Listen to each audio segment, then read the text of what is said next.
አባትና ልጅ ተባብረው ቤቱን ያለም ዋንጫ አድርገውት ነበር። እንደምታዩት እንግዲህ ቤታችን ባዶ ነበር። በጣም የምንወደውን የመጀመሪያ ሶፋችንን አስወጥተን ከአሚን ፈርኒቸር አዲስ ሶፋ እየጠበቅን ነበር።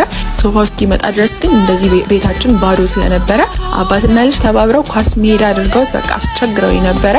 አሚን ፈርኒቸር ግን ይሄን በመሰለ ሶፋ ቤታችንን አሳምሮልናል። እኛ በፈለግነው አዲስ በገቡ ጨርቆች ነበር የተሰራልን። በጣም የወደድነው አሚን ፈርኒቸር እንግዲህ በጣም በሶፋ በዳይኒንግ የሁሉንም ቤት ያሳመረ ያንበሸበሸ ይገኛል። እንግዲህ ከአሚን ፈርኒቸር እናንተ የፈለጋችሁትን ዲዛይን ብታሳዩአቸው ወይም ደግሞ እነሱ የሚሰሩትን ዲዛይኖች በአሪፍ መልኩ አሚን ፈርኒቸር ሶፋ፣ ዳይኒንግ የተለያዩ የቤት እቃዎች ይሰራሉ። እንግዲህ የኛንም ቤት እንደዚህ በአሚን ፈርኒቸር አሳምረውልናል። በጣም አድርገን እናመሰግናለን። እኛም በጣም ወደነዋል። አባትና ልጅም ኳስ ተነጥቀዋል። ያለም ዋንጫ ከፈለጋችሁ በቲቪ ማየት ትችላላችሁ ብያቸዋለሁ። እንግዲህ እኛ በጣም ኳችን ወደነዋል። አሚን ፈርኒቸር እናመሰግናለን። ቲክቶክ አካውንታቸውን ፎሎ ያደረጋችሁ የሚሰሩትን ስራዎች ማየት ትችላላችሁ። ባይ